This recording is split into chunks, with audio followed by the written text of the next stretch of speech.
Hello Saharanpur GSF में आप सभी का स्वागत है। मैं आज आपके सामने वही मध्यकालीन भारत की सीरीज का एक नेक्स्ट वीडियो आज लेके आया हूँ। अभी तक हमने तुर्क आक्रमण में महमूद गजनवी का सब कुछ पढ़ चुके हैं। महमूद गजनवी से पहले हमने पढ़ा था कि तुर्कों का बेसिक इंट्रोडक्शन, थोड़ा सी रिवाइंड कर लेते हैं। तुर्कों का बेसिक इंट्रोडक्शन में अल्पतकीन, सुबगुतकीन, फिर महमूद गजनवी। फिर हमने महमूद गजनवी के भारत पे आक्रमण पढ़े हैं। उसके बाद हमने महमूद गजनवी, कुछ दरबारी थे और महमूद गजनवी की मृत्यु जैसे जैसे हुई वो सारी चीज़ें हमने पढ़ी हैं, ठीक है। और महमूद गजनवी के आक्रमण के भारत के क्षेत्र पर क्या प्रभाव रहे थे, ठीक है, या भारत पर आक्रमण के से क्या प्रभाव रहे, ये सारी बातें हमारी इससे पहली वीडियो में हो चुकी हैं। तो आज का हमारा जो टॉपिक है, मैंने आपको पहले बताया तुर्क आक्रमण को दो भागों में पढ़ते हैं, क्योंकि दो प्रमुख शासक थे, शासक कह लो या आक्रमणकारी थे जिन्होंने भारत पर आक्रमण किया था। पहला था गजनवी, दूसरा था मोहम्मद गोरी। तो आज का हमारा जो दूसरे पार्ट का टॉपिक है वो है तुर्क आक्रमण में गोरी, ठीक है, ठीक है, गोरी। अब आज हम इसमें बात करेंगे, यहीं से स्टार्ट करते हैं, बेसिक इंट्रोडक्शन से लेकर इसके आक्रमण तक सारी चीजें देखेंगे। मोहम्मद गोरी के 3 नाम है, मैंने तीनों नाम पहले ही लिख दिया है यहाँ पे, ठीक है। आज थोड़ी सी मैप की हेल्प से पढ़ेंगे, ठीक है, क्योंकि कैसे कैसे अटैक हुए, किस तरह से उसने आगे साम्राज्य विस्तार किया है, क्योंकि अब हम पूरा मैप की तरह से इसको देखेंगे। पहले हम देख लेते हैं इसके नाम। पहला नाम है इसका, किसका, गोरी का, मोहम्मद गोरी जिसे बोलते हैं, मुइजुद्दीन मोहम्मद बिन साम, ठीक है, मुइजुद्दीन मोहम्मद बिन साम, ठीक है। दूसरा नाम इसका शिहाबुद्दीन मोहम्मद गोरी। जो हम इसको मोहम्मद गोरी पढ़ते हैं, इसका भी इसी इन तीनों में से एक नाम है, ये भी पूरा नाम नहीं है, पूरा नाम है शिहाबुद्दीन मोहम्मद गोरी। हम इसलिए इसको शॉर्ट में मोहम्मद गोरी बोल के पढ़ते हैं। तीसरा इसका नाम है गौर वंश का मोहम्मद, ठीक है। तो हमारे पास ये 3 नाम आ गए। हमें बेसिक नॉलेज में तीनों नामों के बारे में पता होना चाहिए, क्योंकि हमारे एग्जाम में क्वेश्चन कहीं से भी आ सकता है कि निम्नलिखित में से गोरी का कौन सा नाम है, या किस कैसे भी करके वो डिटेल में पूछ सकता है। ये 3 चीजें हो गई। अब थोड़ा सा हम मैप को थोड़ा समझ लेते हैं। इंडिया है हमारा भारत, यहाँ पे पाकिस्तान, अफगानिस्तान और ये एरिया ईरान का है। AFG मतलब अफगानिस्तान, PAK पाकिस्तान। ये गुजरात है। मैंने थोड़े से स्टेट बनाए हैं, थोड़ा सा समझने की ट्राई करना, क्योंकि इन आक्रमणों का जिन स्टेट पे प्रभाव पड़ेगा उनको लेके, ठीक है। हम एक एक करके पढ़ते चलेंगे इन चीज़ों को लेके। तो सबसे पहले हम देखते हैं ये जो मोहम्मद गोरी था, इसका बेसिक सा इंट्रोडक्शन ले लेते हैं, जैसे हमने गजनवी का लिया था, ठीक है। होता क्या, आपने एक चीज़ देखी थी, जो महमूद गजनवी था या उसके भी जो परिवार वाले थे, स्पेशली अल्पतकीन ने, जब वो सारी कहानियाँ आपने पढ़ी है, अपने 800 वफादार सैनिकों को लेके अफगानिस्तान के गोर में आ गया था। देखो जैसे अफगानिस्तान है ना, यहाँ पे गोर है, सॉरी गोर कह रहा हूँ, गजनी में आ गया था और गजनवी वंश की स्थापना की थी उसने। ये हो गया अपना गजनी, ठीक है। यहाँ पे आके इनका राज आ गया था। तो ये जो मोहम्मद गोरी था, ये था क्या, इसका बेसिक इंट्रोडक्शन, हम इसका परिचय के बारे में जान लेते हैं, जिससे हमें समझने में आसानी रहेगी। ये जो गोरी था, मोहम्मद गोरी, ये ना गौर राज्य का राजा था। एक गौर छोटा सा राज्य था, गौर राज्य, इसका राजा था ये कौन, गोरी, मोहम्मद गोरी। अब जैसे गजनवी ने, जैसे महमूद गजनवी का नाम अपने राज्य के पे था ना, गजनी से गजनवी, तो ये गौर का राजा था, इसलिए अपना नाम के बाद में गोरी लगाता था। गौर का होने वाला गोरी, गौर का रहने वाला गोरी, या गौर का राजा गोरी, ठीक है। ये गोरी था, ये गौर था कहाँ पे, गौर राज्य एक्चुअल में जो ये गौर राज्य है, गजनी के अंडर में ही था ये राज्य। मतलब गजनी तो बहुत बड़ा राज्य हो चुका था, महमूद गजनवी तक ने कितना विस्तार कर लिया था, इस बारे में हम पढ़ चुके हैं अच्छे से, ठीक है। तो ये गजनी राज्य के अंडर एक छोटा सा राज्य था, गजनी राज्य के कंट्रोल में ही रहता था ये, ठीक है। मतलब स्वतंत्र नहीं था, गजनी राज्य के कंट्रोल में था, ऐसे लिख लेते हैं, गजनी राज्य के कंट्रोल में एक पहाड़ी राज्य था ये, ठीक है। मतलब स्वतंत्र नहीं था, पहाड़ी राज्य इसके कंट्रोल में था। यहाँ के आसपास को इसकी यह है कि पहाड़ी राज्य था। ये हो गया हमारा गौर, ठीक है। यहाँ का राजा था ये कौन, मोहम्मद गोरी, ठीक है। तो ये गजनी राज्य के कंट्रोल में था। तो कुछ टाइम के बाद ये क्या करता है, सबसे पहले तो अपने आप को स्वतंत्र घोषित करता है। यहाँ पे गुलाम नहीं है, राजा है पर किसी के अंडर में है, स्वतंत्र राज्य नहीं है इसका। ये क्या करता है, सबसे पहले खुद को करता है स्वतंत्र गौरवंश की स्थापना करता है। स्वतंत्र गौरवंश की स्थापना करे, खुद को गजनी से अलग कर देता है कि भाई मैं तुम्हारे अंडर में नहीं हूँ, मैं हूँ इंडिपेंडेंट। फिर यहाँ पे आता है 1173। 1173 में ये गजनी पे कंट्रोल कर लेता है। पहले तो खुद को, समझ गए, पहले तो ये खुद करता है खुद को, मतलब इंडिपेंडेंट। फिर जो इसका पूरा गजनी है ना, ये जहाँ तक भी इनके पास था, ये पूरे एरिया का खुद को कंट्रोल में ले लेता है, गजनी पर अधिकार कर लेता है, पूरे गजनी पर। यहाँ का जो राजा था उसको हटा के 1173 में पूरे गजनी पर अधिकार कर लेता है। अभी हम गजनी ये वाला एरिया देखेंगे। हालांकि इन्होंने पंजाब का एरिया भी जीत चुके थे, हमने बात कर चुके हैं गजनवी के टाइम में, तो हम अभी इसी की बात करते हैं। बताता हूँ फिर अभी आगे इसके आक्रमण में। जैसे इसने गजनी पे अधिकार कर लिया, पूरा भी एरिया अफगानिस्तान इसके कंट्रोल में आ गया। उसके बाद यहाँ पे आक्रमण है, वही चीज़ हम देखते हैं कैसे कैसे। तो जब इसने गजनी को अपने कंट्रोल में कर लिया, गजनी का राजा बन गया, तो ये अपने आप को गजनी का राजा होने के बाद ये मानने लग गया कि पाकिस्तान का जो पंजाब का एरिया है ना, हमारे यूपी का पंजाब और पाकिस्तान का पंजाब, ये पूरा पुराना पंजाब, ठीक है, उस टाइम तक तो पाकिस्तान नहीं बना था, ये तो आज का समझने के लिए है। तो पंजाब पे क्योंकि गजनवी ने अपना कंट्रोल कर रखा था, तो ये मानता था कि पंजाब का भी राजा मैं ही हूँ, क्योंकि अब तो मैं गजनी का राजा बन गया। वो गजनी के राजा ही नहीं एक टाइम में जीतता था, अब गजनी मेरे कंट्रोल में है तो पंजाब भी ऑटोमेटिकली मेरे कंट्रोल में होना चाहिए। पर कंडीशन क्या बनते, इस टाइम पी भी लिख रहा हूँ मैं, पंजाब, पाकिस्तान और भारत का दोनों को मिला के, इस टाइम पंजाब में गजनवी के वंश का ही एक शासक था। भाई गजनवी ने अपने परिवार के लोगों को अलग अलग क्षेत्र दे रखे थे। जैसे हमने सिंध में पढ़ा था, सिंध के राजा दाहिर ने अपने परिवार वालों को अलग अलग शहरों में रख रखा था कि भाई तुम वहाँ का राजा, वहाँ का राजपाट देखो। तो ये जो गजनवी वंश का ये खुसरो मलिक था, खुसरो मलिक यहाँ का शासक था, ठीक है, खुसरो मलिक यहाँ का शासक था। ये आगे फिर पंजाब पे इसी पर्पज से अटैक करता है कि भाई पंजाब तो मेरा अपना होना ही चाहिए, ये तो क्योंकि ऑलरेडी गजनवी के उसमें है, सॉरी गजनवी साम्राज्य के अंडर में था।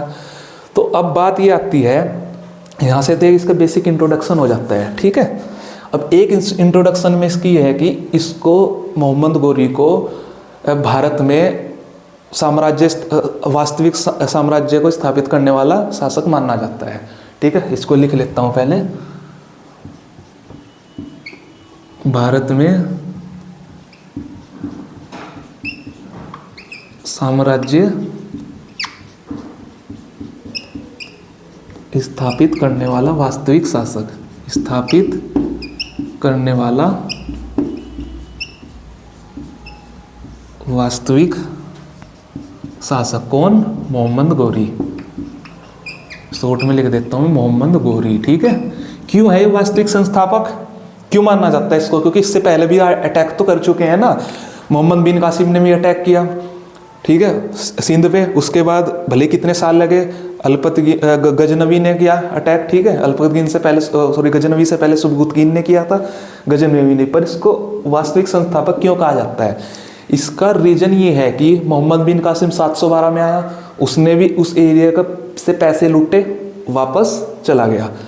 गजनवी भी भारत, यहाँ पंजाब के एरिया में आया, वापस, हमने इतने सारे युद्ध देख के पैसा वैसा लूट के वापस चला गया। लेकिन इस मैटर में मोहम्मद गोरी क्या करता है, सिर्फ पैसे लूटने के लिए नहीं आता है। मैंने बताया था इनके दो ही उद्देश्य थे, पैसा लूटना और इस्लाम का प्रचार करना।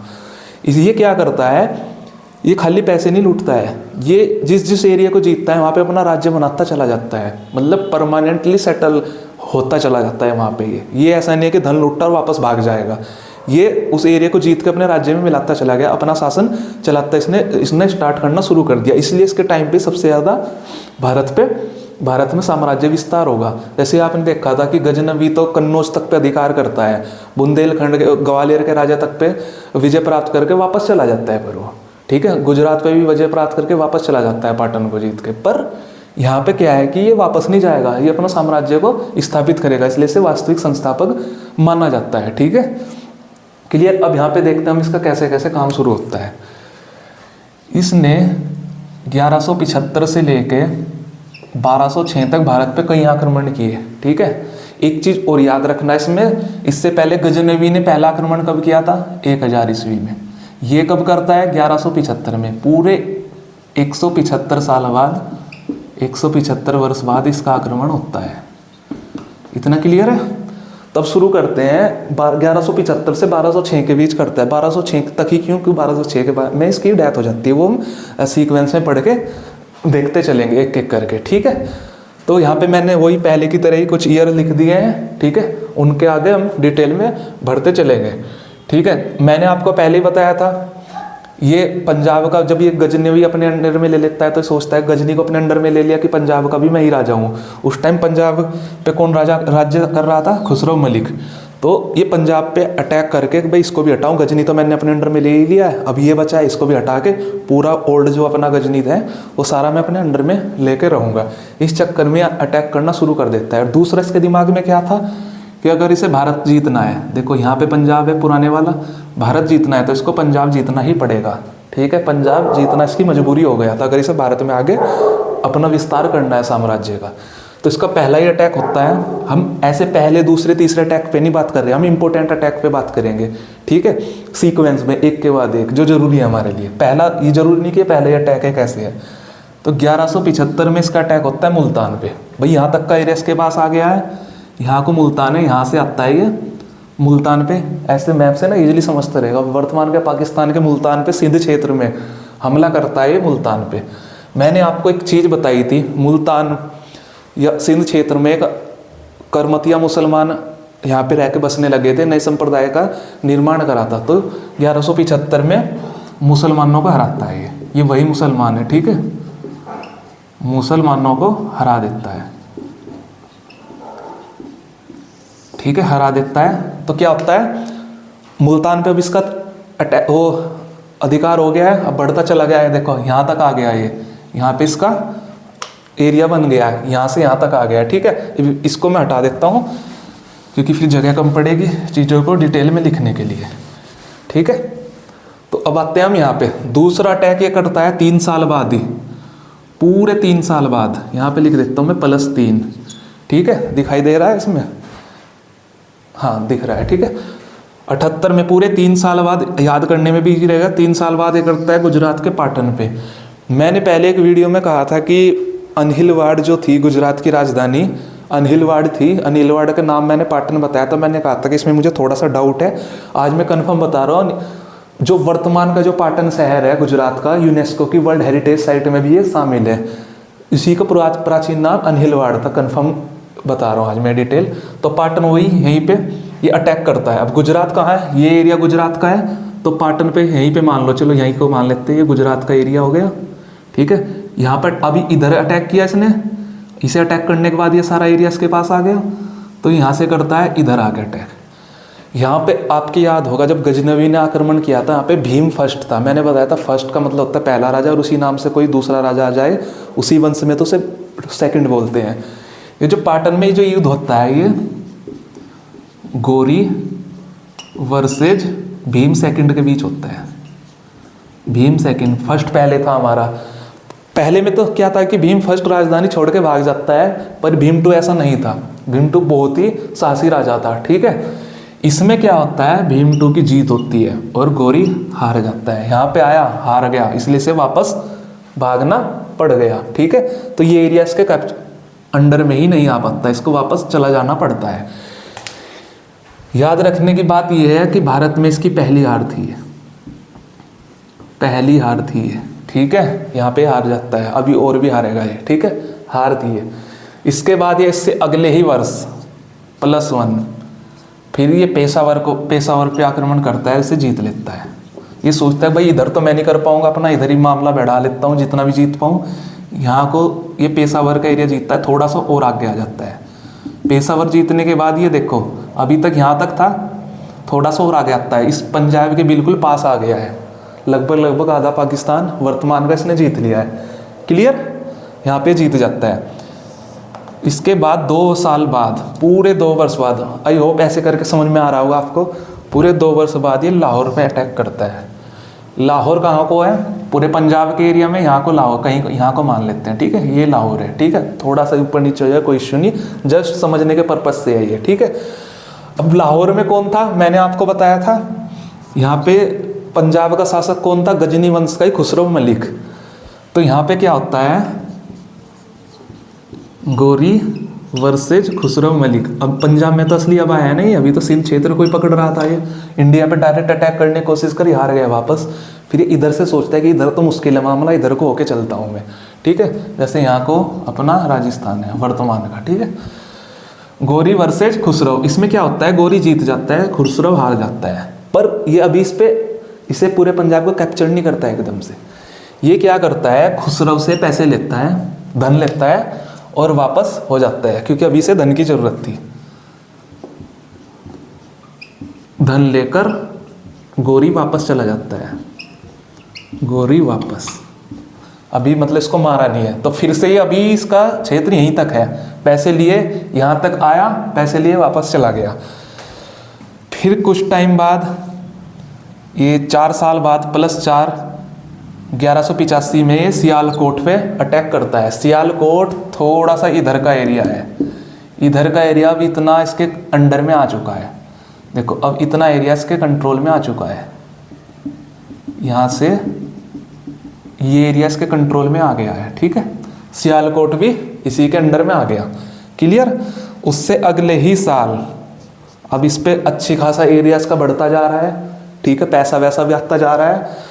अगले साल फिर 1186 में फिर लाहौर पे अटैक करता है, यहाँ से पूरे 5 साल बाद। फिर किस के बीच होगी लड़ाई, गौरी वर्सेज कौन था यहीं पे, खुसरो मलिक, खुसरो मलिक। अब की बार फिर खुसरो मलिक हार जाता है, गौरी जीत जाता है। पर अब की बार ये पैसा लेके वापस नहीं जाता है, देखो यहाँ तक आ गया ये। अब की बार ये पैसा लेके नहीं जाएगा, अब की बार ये खुसरो मलिक को बना लेता है बंदी, अरेस्ट कर लेता है, बाद में से फिर मार देता है, बंदी बना देता है, बाद में मार देता है। तो अब पंजाब के एरिया पे किसका, पंजाब पर गौरी का अधिकार हो जाता है। अब ये पंजाब पे आया जो गजनी ने जीत रखा है था, गजनवी ने जो जीता था ना, अभी उसी तक आया है। अभी भारत के जो इससे पिछले शासक थे, जितना एरिया उन्होंने जीता था, अभी यहीं तक आया है, उससे अभी आगे नहीं बढ़ा है। यहाँ इस पार्ट तक हमारा ये लाहौर आ गया। तो लाहौर कहाँ, लाहौर जीतने के बाद ये लगभग पूरे पंजाब में, पंजाब का कुछ एरिया छोड़ के ना, उस टाइम इस पे आधा पंजाब था, यहाँ तक के एरिया में आ जाता है, ठीक है। ये एरिया भी अब इसके कंट्रोल में आ गया। अब इसका एक तो पूरा पाकिस्तान वर्तमान का इसके कंट्रोल में है, और ये एरिया भी अब थोड़ा सा एरिया जो भारत के साइड का पंजाब है, इसके ये नहीं रह पाता है। अभी बताता हूँ कैसे, ले समझ लो कि अभी तक इस पे लगभग पूरा पाकिस्तान इसके कंट्रोल में आ जाता है। अब ये धीरे धीरे आगे बढ़ रहा है, ठीक है। यहाँ तक का एरिया इसके कंट्रोल में आ गया। अब इससे आगे देखते हैं कौन कौन से इसके अटैक होंगे, ठीक है, ठीक है। इसके बाद देखते हैं क्या है इसके अटैक में। हाँ, तो अब हमने आगे देखते हैं, हमारा लाहौर तक का इसका अटैक कंप्लीट हो जाता है।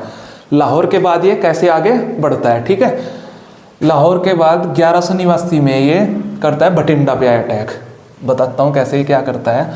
भटिंडा पे अटैक के टाइम में क्या करता है, जब इसने लाहौर अपने अंडर में ले लिया था, अब ये वापस नहीं जाता है क्योंकि आगे ही बढ़ रहा है। तो ये लाहौर को बनाता है अपना सेंटर, लाहौर को सेंटर मतलब केंद्र बनाता है, क्योंकि पंजाब की राजधानी उसने भी लाहौर ही बना रखी थी। तो लाहौर को अपना पूरा सेंटर बना लेता है यहीं से कि भाई अब मैं गजनी, देखो एक बात सोचो, अगर इसने पंजाब तक जीत ले, वापस अपने यहाँ पे आए, फिर यहाँ से वापस आए, इतना लंबा पड़ेगा। जब इसको पता है कि मुझे आगे लड़ाई करनी है, तो क्यों ना भाई यहीं पे लाहौर को सेंटर बना के यहीं से डायरेक्ट लड़ाई करे। तो ये लाहौर को अपना केंद्र बना के 1189 में भटिंडा पे अटैक करता है। अब याद कर, भटिंडा पे अटैक करने पे भटिंडा को ले लेता है अपने कंट्रोल में, भटिंडा इसके कंट्रोल में आ जाता है। अब इंटरेस्टिंग बात ये है, जो ये भटिंडा थी, यहाँ पे लिख देता हूँ मैं, भटिंडा कहाँ का एरिया है, इस पंजाब का, पंजाब में आज भी भटिंडा शहर है पंजाब में, ठीक है। भटिंडा पे उस टाइम किसका कंट्रोल था ये देखता है। भटिंडा पे उस टाइम पृथ्वीराज चौहान का कंट्रोल था, पृथ्वीराज चौहान, ठीक है। सबने सुना है पृथ्वीराज चौहान का नाम। पृथ्वीराज चौहान के बारे में हम यहाँ पे ज़्यादा डिस्कस नहीं करेंगे, हम पृथ्वीराज चौहान के बारे में डिस्कस करेंगे प्राचीन भारत में, जब राजपूत वंश के बारे में पढ़ेंगे, तब हम सारा पढ़ेंगे पृथ्वीराज चौहान के वंश के बारे में, या उससे पहले भी जो जितने भी राजपूत राजा रहे उन सब के बारे में हम डिटेल में वहाँ पढ़ेंगे। यहाँ पे हमें सिर्फ इनका इन शॉर्ट ही पढ़ना है। पृथ्वीराज चौहान के कंट्रोल में था ये भटिंडा, ठीक है। पृथ्वीराज चौहान का ये एरिया था अजमेर के आसपास का एरिया, हरियाणा का, पंजाब का और दिल्ली का एरिया। पंजाब का मतलब वर्तमान पंजाब जो है हमारे पास, बठिंडा के आसपास का एरिया पृथ्वीराज चौहान के कंट्रोल में आता था। क्लियर इतना? भारत का पंजाब, ना कि पाकिस्तान वाला, ठीक है। पृथ्वीराज चौहान के कंट्रोल में था। जब ये अब इधर को इंडिया की तरफ को घुस रहा है, यहाँ के आसपास पे हमला करता है, कब्जे में लेता है। भाई पृथ्वीराज चौहान उस टाइम के अच्छे खासे शक्तिशाली राजा थे।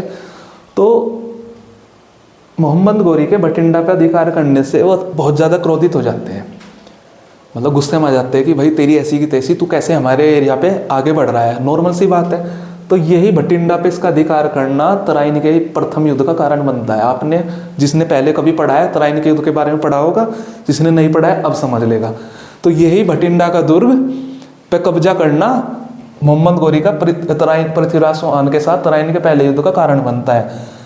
तो इसके बाद क्या करता है पृथ्वीराज चौहान, इधर से आता है भाई लड़ाई करने के लिए, मैं रोकूंगा इसको, ठीक है। तो इनकी तराइन की युद्ध होता है। तराइन जो है हरियाणा के करनाल के आसपास का एरिया है, करनाल डिस्ट्रिक्ट है, पानीपत सोनीपत के पास में, ठीक है। करनाल पता होगा आपको, नहीं तो गूगल पे मैप करके देखना किधर को है। तो करनाल के आसपास तराइन के मैदान में लड़ाई होती है, क्योंकि इधर से वो तो बठिंडा को जीत के और आगे बढ़ने की सोच रहा था, क्योंकि इधर हरियाणा के एरिया में आऊँगा। इधर से पृथ्वीराज चौहान को पता चलता है भाई मेरा एरिया जीत ले, वो इधर से चलते हैं। तो तराइन नामक जगह पे इनकी पहला आमना सामना होता है। मैं यहाँ पे लिख रहा हूँ PRC, P मतलब Prithviraj, C for Chauhan, versus Ghori in short में, ठीक है। इस लड़ाई में क्या होता है, गोरी की होती है हार और पृथ्वीराज चौहान की विजय। पहली गोरी की हार हुई थी पाटन गुजरात में, अब दूसरी हार हो रही है तराइन के प्रथम युद्ध में। यहाँ पे पृथ्वीराज चौहान जीत जाते और गोरी हार जाते हैं। हारने के बाद पृथ्वीराज चौहान राजपूती परंपरा के अनुसार हारे हुए राजा को मारते नहीं है, उससे पूछते हैं कि भाई तेरे साथ मैं क्या करूं। मतलब हार गया, सामने बुलाया गया, पृथ्वीराज चौहान के सामने आया मोहम्मद गोरी से पूछा गया पृथ्वीराज चौहान ने कि मैंने तुझे हरा दिया है, अब बता मैं तेरे साथ क्या करूं। तो मोहम्मद गोरी बहुत तेज था, उसने कहा कि हे राजा मुझे तुम ना इस बार माफ़ कर दो, अब की बार में मुझे तुम्हारी शक्ति के बारे में नहीं पता था, कि अब मैं कभी भी तुम्हारे एरिया में आने की गलती नहीं करूँगा, मैं वापस यहाँ से चला जाऊँगा। अब वो थे राजपूत राजा, अब इन्होंने स्वाभिमान में आकर कहा देखो हमने तुम्हें हरा दिया, तुम जाओ, हमने तुम्हें माफ़ कर दिया। कि हमारे यहाँ हमारे देश की परंपरा रही है कि मानने वाले से क्षमा कर देने वाला बड़ा है, कि भाई जो माफ़ कर दे उसे ज़्यादा बड़ा माना जाता है, ठीक है। तो कहीं ना कहीं इतिहास में पृथ्वीराज चौहान की बहुत बड़ी भूल साबित हुई, क्योंकि अगर पृथ्वीराज चौहान इसको माफ़ करने के बजाय यहीं पे युद्ध में ही मार देता तो शायद हमारे भारत पे हम कभी इस्लामिक राज्य के गुलामी नहीं बनते, ठीक है। अब बात इस्लामिक राज्य के सिर्फ धर्म को लेकर नहीं है, बात यहाँ पे देशी और विदेशियों की है, क्योंकि ये सारे विदेशी हैं। ये भारत आते ही ना तो भारत में इस्लाम धर्म का प्रचार भी ना होता और भारत हमारा सुरक्षित रहता विदेशी आक्रमणों से, ठीक है। तो पृथ्वीराज चौहान की बड़ी भूल साबित होती है। पृथ्वीराज चौहान तो एक मामले में यहाँ पे एक तो इसको माफ़ कर दिया, दूसरा पृथ्वीराज चौहान ने सोचा मैंने तो उसको हरा दिया है, अब वो वापस आएगा ही नहीं, थोड़ा सा यहाँ पे पृथ्वीराज चौहान मार खा जाते हैं। तो और वो अलर्ट नहीं रहते हैं गोरी को लेकर अलर्ट नहीं रहते, अपना बिना अलर्ट रहे अपने कामकाज में लग जाते हैं। तो कुछ ही टाइम बाद अगले ही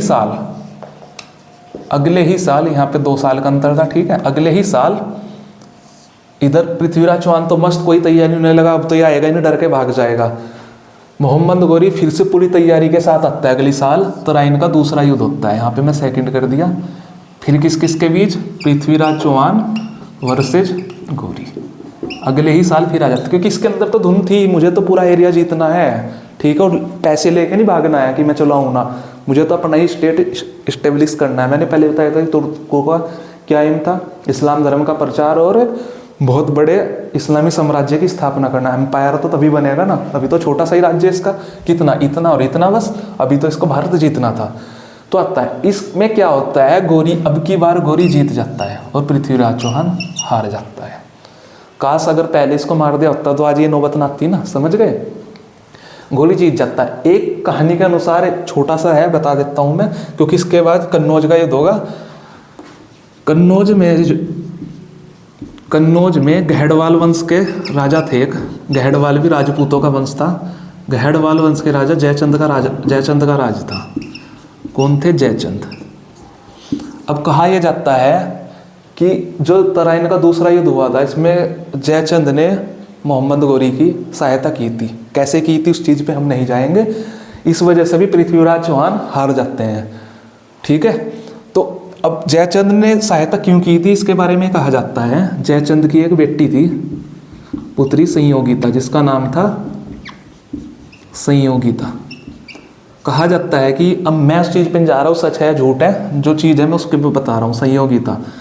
संयोगिता और पीआरसी लिख रहा हूँ मैं, पृथ्वीराज चौहान और संयोगिता के बीच में मतलब एक दूसरे को प्यार करते थे। ठीक है, अफेयर, लव अफेयर था इनके बीच में। तो ये जो थे, आपको पता हो, राजपूत राजाओं में आपस में एक दूसरे को लेकर ना चिढ़ रहती थी कि पहला कहता था कि मैं शक्तिशाली, दूसरा कहता था मैं, एक दूसरे को लेके वो मतलब लड़ते झगड़ते रहते थे। ठीक है, शायद ये हमारे भारत पे विदेशी लोगों के आक्रमण का कारण भी रहा। ठीक है, तो जिस संयोगिता थी पृथ्वीराज चौहान के बीच में प्रेम प्रसंग होता है, तो इस बात का पता जयचंद को चलता है। और जयचंद एक इनके यहाँ पे था कि लगभग 2 बराबर की जब शक्तियाँ होती हैं ना, तो एक दूसरे से चिढ़ती हैं ही नॉर्मली। ठीक है, एक आदमी के नेचर की मतलब ह्यूमन नेचर का एक पार्ट है ये। जैसे आज रशिया और अमेरिका, या रशिया अमेरिका और चाइना देश की वर्ल्ड की 2 बड़ी वर्ल्ड पावर है, तो एक दूसरे की उसमें लगे रहते हैं ये। ठीक है, तो सेम यही पे था इधर। अब मैं बताता हूँ पहले जयचंद का, जो कन्नौज है यूपी का, यहाँ को कन्नौज पड़ता है, यहाँ पे तो इसकी राजधानी थी कन्नौज के बारे में पहले बात कर चुके कि बहुत इंपॉर्टेंट रहा है। पर इसकी जो पूर्वी सीमा थी यहाँ पे वाराणसी तक थी, ये समझ लो यहाँ तक। तो थोड़ा सा ये एरिया बचता था, लगभग पूरा यूपी उसके अंडर में आ जाता था, इतना इंपॉर्टेंट था ये कन्नौज। ठीक है, इसके बारे में पहले बात कर चुके हैं। तो इसके पास भी अच्छा खासा एरिया था, पृथ्वीराज चौहान के पास भी अच्छा खासा एरिया था, दिल्ली सहित सब कुछ उन्हीं के पास था। तो जब जयचंद को पता चलता है तो वो चिढ़ में मना कर देते हैं कि भाई, और संयोगिता को कह देते हैं कि आप उससे अपनी बेटी को कि आप पृथ्वीराज चौहान से मिलना जुलना बंद कर दो। ठीक है, तो इस चक्कर में जब पृथ्वीराज चौहान को पता चलता है तो पृथ्वीराज चौहान संयोगिता का अपहरण कर लेते हैं, मतलब किडनैप कर लेते हैं और शादी रचा लेते हैं। इससे जयचंद और पृथ्वीराज चौहान के बीच रिश्ते बहुत ही ज़्यादा टॉप लेवल पे चले जाते हैं, मतलब एक दूसरे कड़वाहट में टॉप लेवल पे चले जाते हैं कि अब तो मतलब एक दूसरे के पूरे दुश्मनी बन जाते हैं कि भाई तुमने हमारी लड़की का अपहरण भी कर लिया, जैसे हमारी लोकल लैंग्वेज में कह देते हैं भगा के ले गए।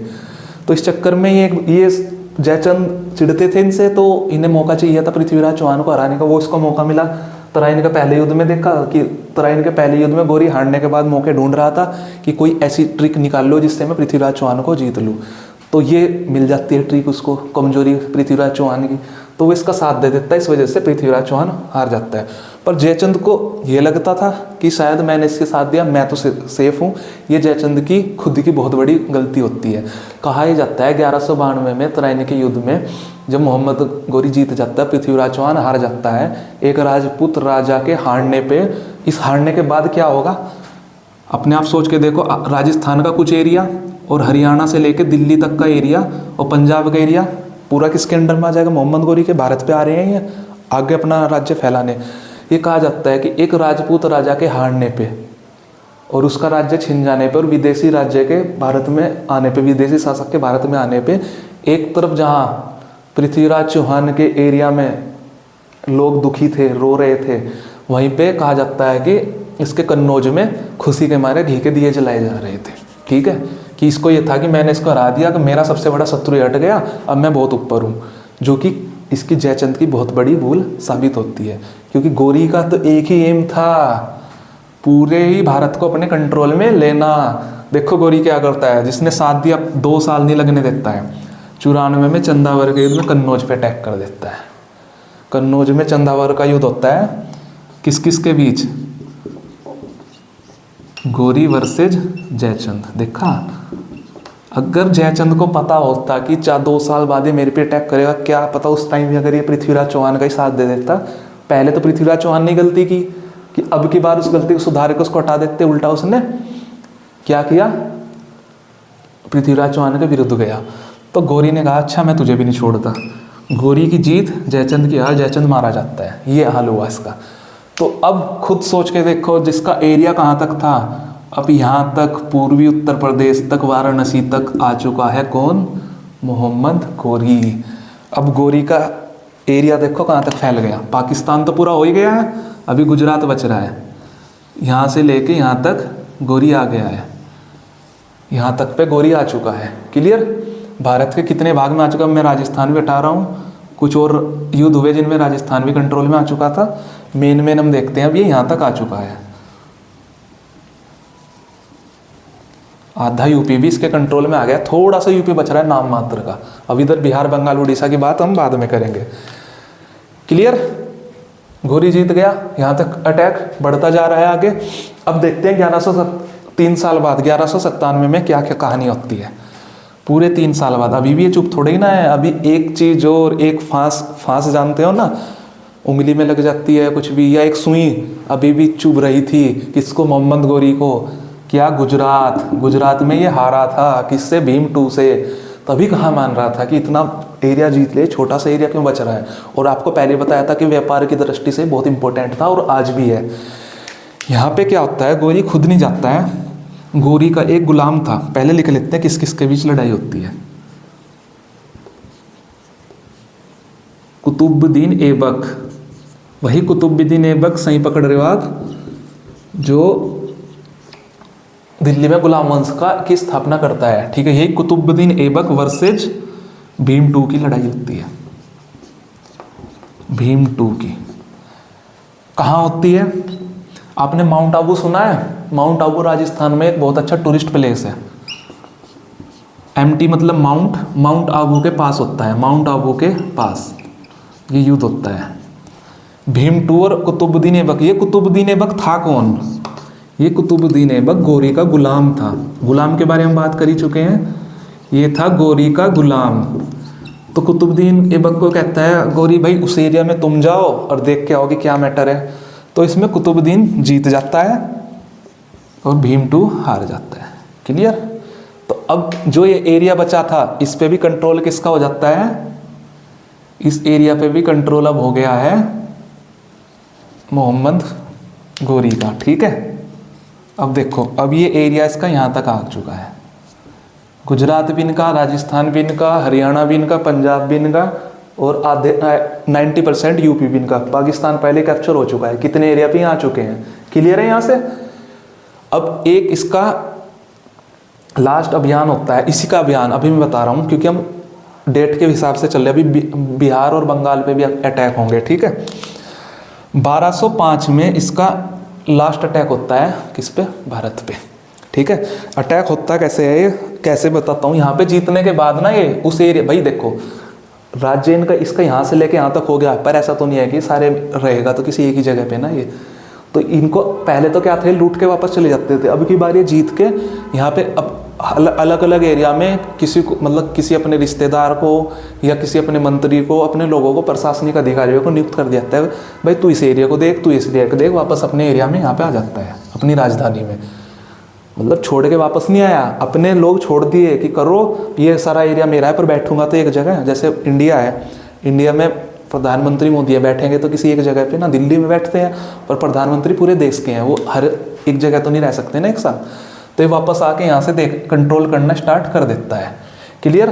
तो एक बार क्या होता है कि 1205 में इसका अंतिम अभियान होता है, यहाँ तक ये पे रुक जाता है। ठीक है, तो 1203 में एक बार क्या होता है, इधर क्या है, ईरान। देखो अफगानिस्तान यहाँ तक है ना, ये एरिया, ये अफगानिस्तान हमारे पास यहाँ तक है। क्लियर? अब इससे ऊपर ये ईरान का एरिया है। ईरान का एक शासक था जिसका नाम था ख्वारिज्म शाह।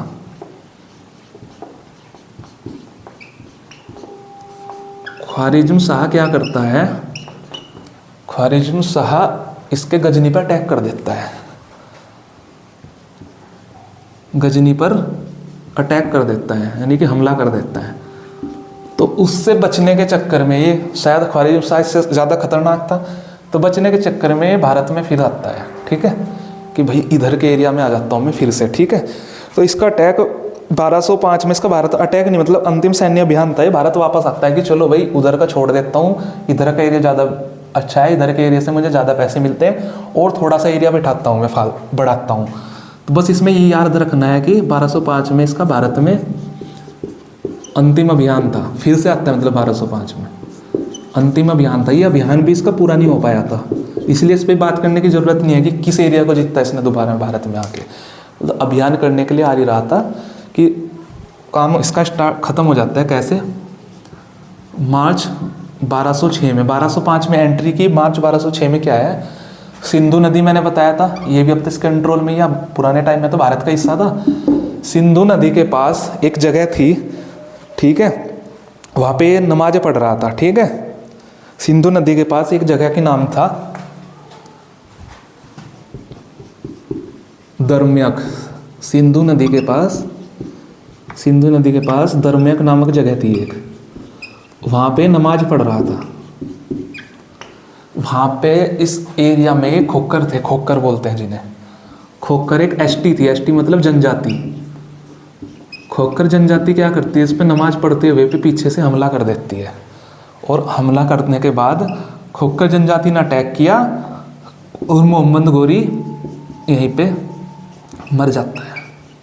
मैंने बताया था ना शुरू में कि 1175 से 1206 के बीच यहाँ पे आगे इसका एंड हो जाता है। इसके बाद हम थोड़ा सा और देखेंगे कि इसका एरिया कैसे बढ़ता है। यहाँ तक आपके क्लियर हो गया ना, मर जाता है, तो इसका यहीं पे आगे बढ़ते हैं इसमें, फिर इसके आगे की बात करेंगे हम, ठीक है।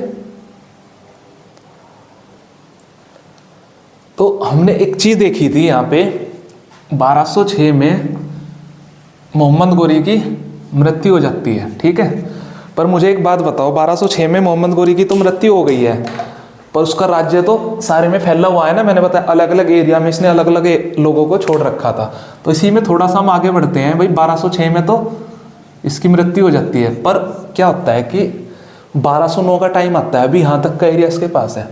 1209 में इसका एक सेनापति था बख्तियार खिलजी, ठीक है, सेनापति बना रखा था इसने मोहम्मद गोरी ने से, पर ये मोहम्मद गोरी का गुलाम भी था। मोहम्मद गोरी का गुलाम था और सेनापति पद दे रखा था बख्तियार खिलजी को। ये अलाउद्दीन खिलजी वाला खिलजी नहीं है, ये बख्तियार खिलजी। खिलजी सरनेम है इसका, खिलजी एक जाति होती थी। जब हम दिल्ली सल्तनत में खिलजी वंश पढ़ेंगे तब बताऊंगा उसको, ठीक है। तो इसका नाम था बख्तियार खिलजी। इसे श्रेय जाता है, इसी ने आगे बिहार, भाई देखो इधर कौन सा एरिया बचा हुआ है, बिहार और बंगाल ना, बिहार और बंगाल का एरिया इसी के द्वारा जीता गया था। अब आगे बढ़ेंगे ना उससे, तो 1209 में इसकी मौत के बाद हुआ था। तो इसी को हम थोड़ा सा पहले इसको पढ़ लेते हैं, उसके बाद फिर हम बाकी की चीज़ें देखेंगे, क्योंकि पहले इसके अभियान ही पूरे हो जाए। भाई कहा तो जाएगा गजनी राज्य ही ना, भले ही गोरी मर चुका है पर भारत पे तो राज्य विस्तार हो रहा है ना।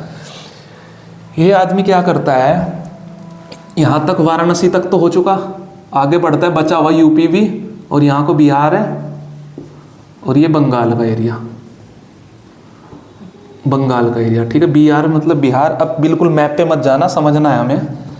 यहाँ पे बिहार, यहाँ पे बंगाल। बंगाल कौन सा, पश्चिम बंगाल नहीं, पश्चिम बंगाल और बांग्लादेश दोनों के, पश्चिम बंगाल, बांग्लादेश और असम का एरिया, वो पूरा एरिया बंगाल बोला जाता है। असली बंगाल, पुराना बंगाल, जैसे पंजाब भारत के विभाजन से पहले का, ठीक है। तब बिहार बंगाल की तरफ के बढ़ता है। तो इसी बढ़ने के क्रम में बिहार में क्या करता है, एक जगह है नालंदा, नालंदा, ठीक है। यहाँ पे एक नालंदा विश्वविद्यालय था, आपने सुना होगा, बहुत प्रसिद्ध विश्वविद्यालय था ये। ये क्या करता है, नालंदा विश्वविद्यालय पे हमला करता है।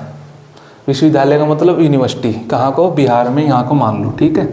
अब यहाँ इस एरिया तक आ चुका है ये नालंदा विश्वविद्यालय। इनका क्या काम था, किसी भी एरिया को जाते थे, जीतते थे, तोड़फोड़ करते थे, संपत्ति लूट लेते थे।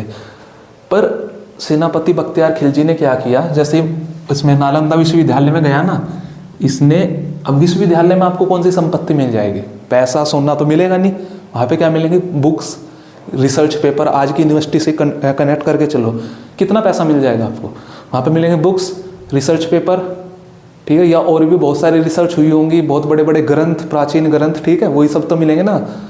तो ये क्या करता है, नालंदा विश्वविद्यालय में आग लगा देता है। पहले तो थोड़ी बहुत तोड़ फोड़ मचाता है, जितनी मचा पाता है, आग लगा देता है।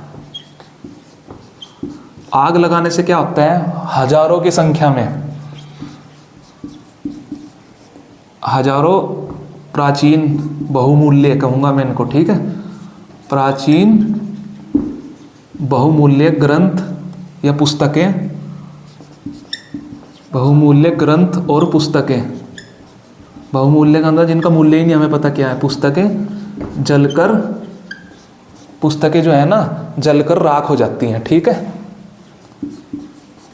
जलकर राख हो जाती हैं। क्लियर, कितना क्लियर हो गया आपको? हजारों बहुमूल्य पुस्तक जलकर आग हो जाती है। आपने सुना होगा नालंदा विश्वविद्यालय, नहीं भी सुना है तो मैं बता देता हूँ क्योंकि आपकी समझ बनना जरूरी है। नालंदा विश्वविद्यालय उस टाइम का एक नालंदा था, अगर हम प्राचीन भारत में पढ़ोगे। एक था तक्षशिला। तक्षशिला कहाँ पे था? इधर ही पाकिस्तान, अफगानिस्तान और पाकिस्तान के एरिया के बीच में कहीं को था, ठीक है। तक्षशिला और नालंदा, तक्षशिला इधर के एरिया में उत्तर पश्चिम में और नालंदा पूर्वी भारत में, दो उस टाइम के सबसे बड़े विद्या के केंद्र थे, एजुकेशन सेंटर थे। नालंदा यूनिवर्सिटी में कहा जाता है कि उस टाइम हजारों के संख्या में शिष्य रहते थे, शिष्य मतलब स्टूडेंट्स, और बहुत बड़े बड़े ऋषि मुनि वहाँ पे वेदों का ज्ञान देते थे और भी मॉडर्न साइंस की बातें, क्योंकि मैंने आपको बताया कि भारत पहले से ही बहुत इन चीज़ों में एडवांस रहा है। हमने सिंध विजय के टाइम पे भी पढ़ा था कि वो चाहते थे कि भारतीयों को अपने प्रभाव में लेना, उल्टा उन्हीं के प्रभाव में भी आ जाते थे। बहुत सारे ग्रंथों का फारसी अनुवाद मैंने बताया था आपको। तो यहाँ पे भी इसी तरह की चीज़ होती थी। अभी तक ये क्या कर रहे थे इस्लामिक लोग, जहाँ से संपत्ति, मंदिर था, सोमनाथ मंदिर था, तोड़ दिया, ठीक है, संपत्ति लिए लूट के निकल गए। पर ये क्या करते थे, जो अच्छी चीज़ें थी, ग्रंथ वगैरह थे, या तो उन्हें सीखने के लिए भारत आते थे। जैसे मैंने बात की थी अबू रिहान भारत आया था, अल मसूदी जिसका नाम था, ठीक है, भारत आया था। ये बहुत सारी चीज़ों का अध्ययन करते थे। पर ये पहला व्यक्ति ऐसा आया जिसने इन चीज़ों में आग लगा के इन्हें नष्ट कर दिया। अरे तुझे ज़्यादा ही करना था, इनको उठा के अपने वहाँ पे ले जाता, इनका ट्रांसलेट कर लेता। तो इस तरह से क्या हुआ कि एजुकेशन ही ख़त्म कर दी, ठीक है। कितने हजारों सालों की मेहनत होगी, ठीक है, हजारों सालों से लोगों ने मेहनत करके इन रिसर्च पे यहाँ तक पहुँचे होंगे, या जो भी ज़रूरी इन्फॉर्मेशन थी उसमें, हमें क्या पता कितनी ज़रूरी इन्फॉर्मेशन उसमें हो सकती है। शायद अगर ये आग ना लगाता तो आज इसमें इतनी ज़रूरी इन्फॉर्मेशन होती कि जो आज भी हमारे काम आ सकती थी। ये साइंस एंड टेक में आज भी हम बहुत आगे चले जाते हैं उन इन्फॉर्मेशन की वजह से ही, या नहीं भी जा पाते उस पर नहीं हम कह सकते, क्योंकि वो चीज़ हमारे पास है ही नहीं अब।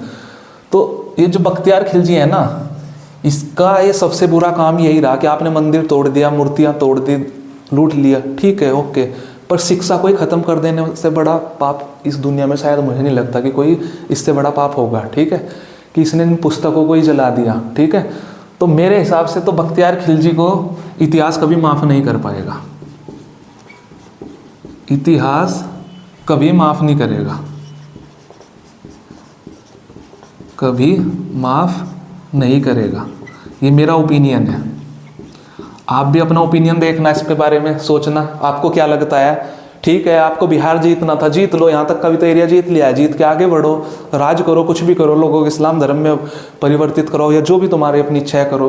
तुम एजुकेशन तो किसी धर्म से क्या मतलब है, एजुकेशन तो एजुकेशन है, वो तो पूरी मानव जाति के कल्याण का काम करती है ना। तो ये सबसे बहुत बड़ा दुखद काम करता है, जिसके लिए इतिहास में से बहुत घिनौनी नज़रों से देखा जाता है, ठीक है। इसके लोग भी, मैं अगर समझदार लोग होंगे ना, इसके लोग का मतलब जो अफगानिस्तान के या गजनी के या कोई भी होंगे, मुझे नहीं लगता वो भी इसे अच्छे नज़र से देखते होंगे, ठीक है। तो ये क्या करता है, बिहार को जीत लेता है। अब इनका राज कहाँ तक आ जाता है, उसी चीज़ पर आगे बढ़ते हैं। अब इन्होंने यूपी तो पूरा हो ही गया, ये बिहार का एरिया भी इनका पूरा इनके कंट्रोल में आ गया, ठीक है। अब इनका राज बिहार तक फैल गया है, ठीक है। अब देखो क्षेत्र विस्तार हुआ, अब ये यहाँ तक आ गए हैं। अब बचता है इनके पास बंगाल। बंगाल में क्या क्या है, पहले यही चीज़ क्लियर कर लेते हैं।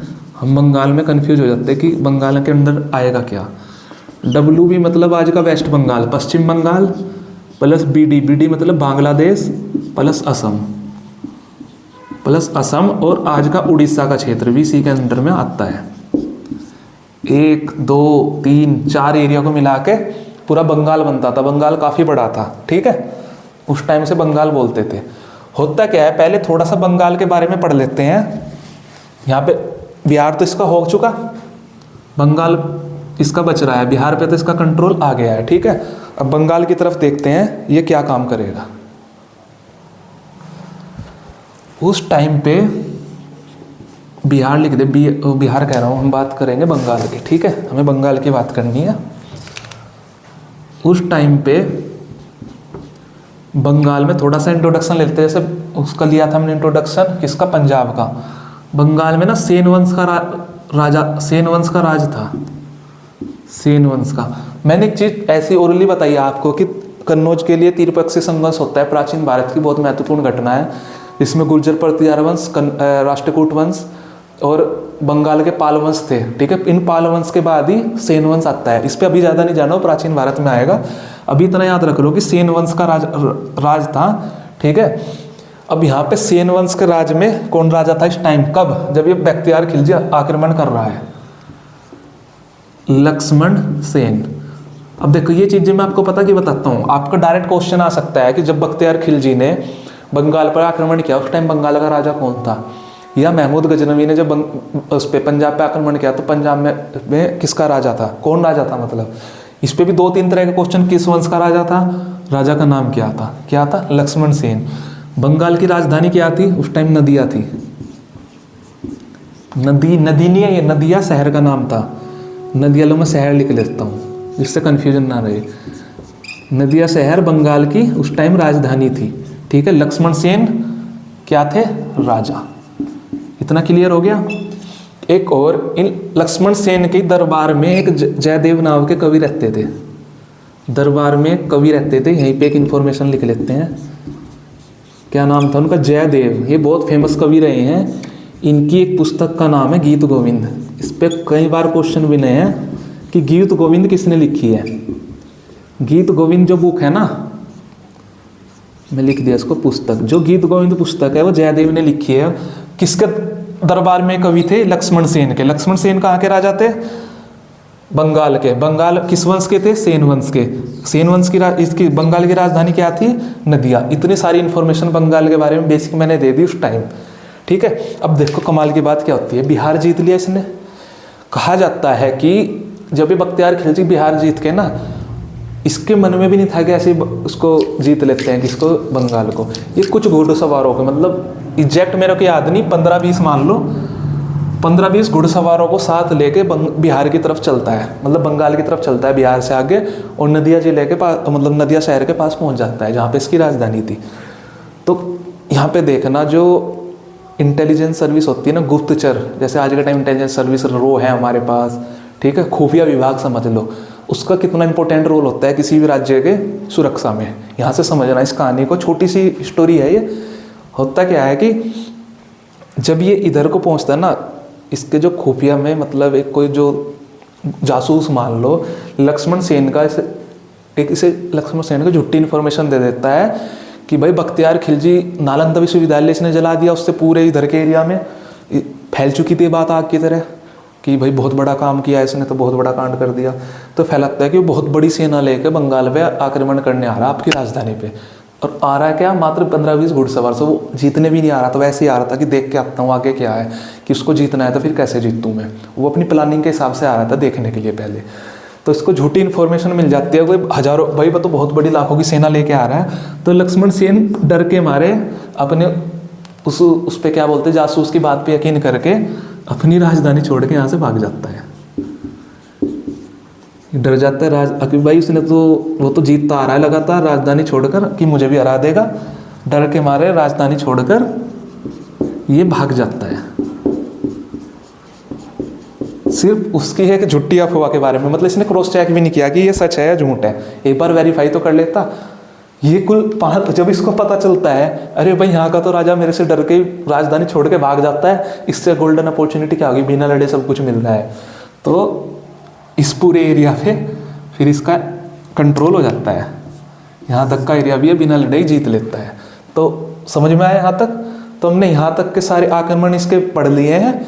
इससे अगली वीडियो में थोड़ा सा लंबी भी हो गई आज की वीडियो, बट कोई नहीं, थोड़ा चल जाता है, थोड़ा लंबी भी, एटलीस्ट ये आक्रमण तो कंप्लीट हो गए। तो मोहम्मद गौरी का आक्रमण कंप्लीट हो गए। इसके बाद हम मोहम्मद गौरी का मूल्यांकन पढ़ेंगे थोड़ा सा, फिर पूरा मिला के हम पढ़ेंगे तुर्कों का। देखो अब तुर्क पूरे हो चुके हैं, तुर्कों का भारत पर, बताइए यहाँ तक का जो एरिया बन गया ना भारत पे, इसका क्या प्रभाव पड़ा। यहाँ से लेके हमारा तुर्क आक्रमण खत्म हो जाएगा, ठीक है। तो आई होप आपको ये वीडियो बहुत अच्छी लगी होगी। अगर आपको कोई भी सजेशन है आप बेझिझक कमेंट बॉक्स में कमेंट कर सकते हैं। अगर आपको वीडियो अच्छी लगी तो अपने दोस्तों को शेयर करना, को बोलना कि वीडियो देखे ज़्यादा से ज़्यादा शेयर करो, सपोर्ट करो, ठीक है। तो मिलते हैं नेक्स्ट वीडियो में, तब तक के लिए टेक केयर।